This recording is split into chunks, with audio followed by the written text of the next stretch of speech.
गुरुदेव और माँ गायत्री के चरणों में कोटि कोटि नमन। आप सभी को प्रणाम। कर्म बड़ा या भाग्य, ये बहस दुनिया में सदियों से चली आ रही है। कर्म और भाग्य में बड़ा कौन है, ये प्रश्न सदियों से मानव मन में उभरता रहा है। कर्म को मानने वाले कर्मवादी लोग कहते हैं कर्म ही सब कुछ है और भाग्य कुछ नहीं होता। वहीं भाग्यवादी लोगों का कहना है कि भाग्य ही सब कुछ है और मनुष्य चाहे जो कुछ कर ले, अंततः होगा वही जो भाग्य में है, किस्मत में लिखा होगा। लेकिन सच क्या है? कर्म बड़ा है या भाग्य? कर्म श्रेष्ठ है या भाग्य? कर्म महत्वपूर्ण है या भाग्य?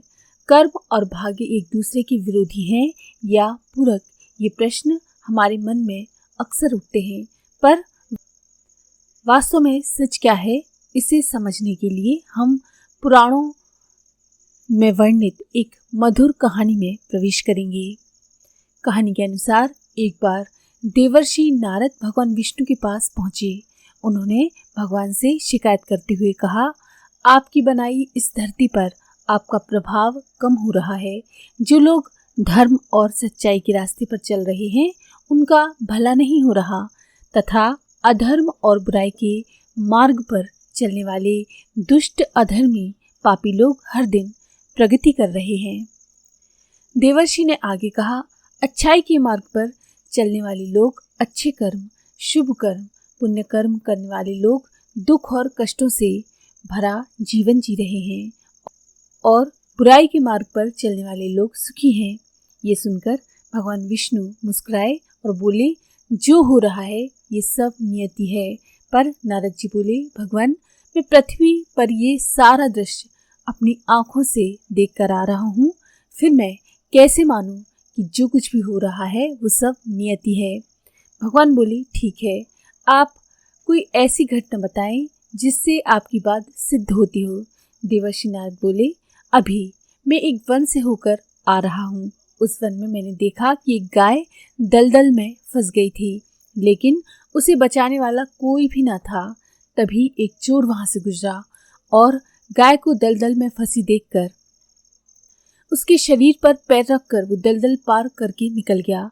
फलस्वरूप वो चोर तो दलदल पार कर गया, पर वो गाय दलदल में और अधिक तक फंस गई।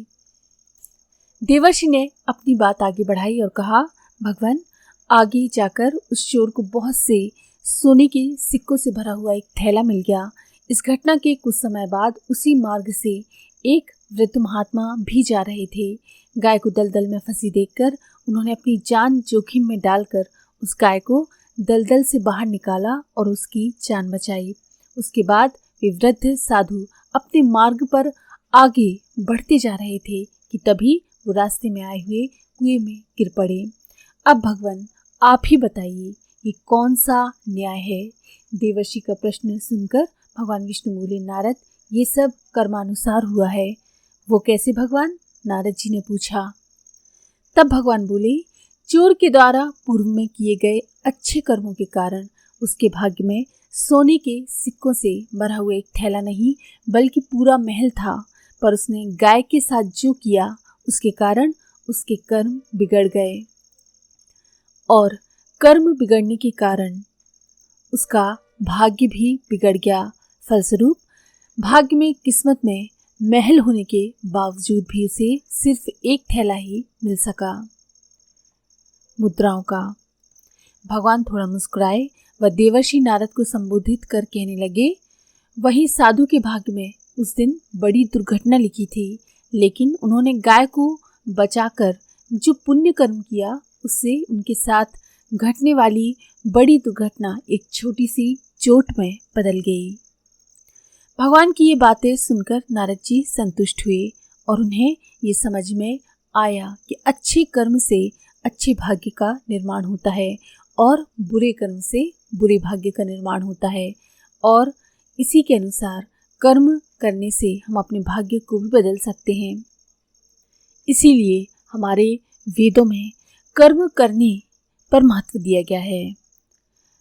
ऋग्वेद में कहा गया है, सौभाग्यशाली बनने के लिए पुरुषार्थ करो।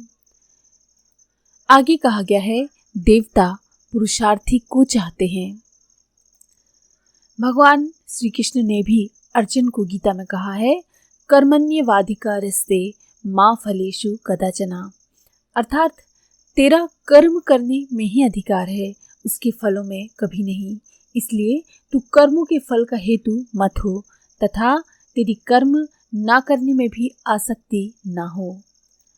हे धनंजय, तू आसक्ति को त्याग कर तथा सिद्धि और असिद्धि में समान बुद्धि वाला होकर योग में स्थित हुआ कर्तव्य कर्मों को कर। समत्व की स्थिति में होना ही योग कहलाता है। ये जीवन, ये संसार कर्म प्रधान है।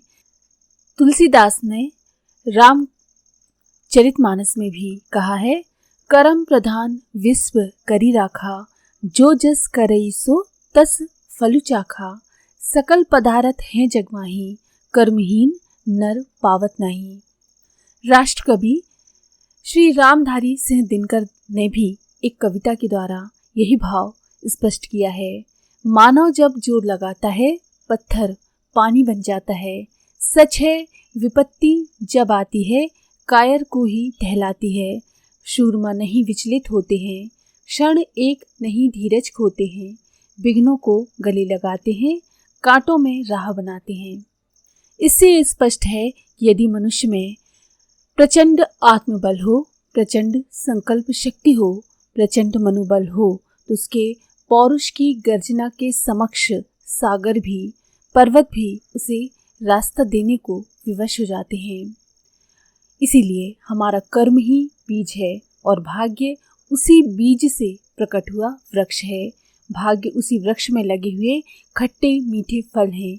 इसीलिए हमें उपनिषद का ये संदेश सदैव स्मरण रखना चाहिए। उठो, जागो और तब तक संघर्ष करो जब तक कि मंजिल मिल न जाए। आज के लिए इतना ही।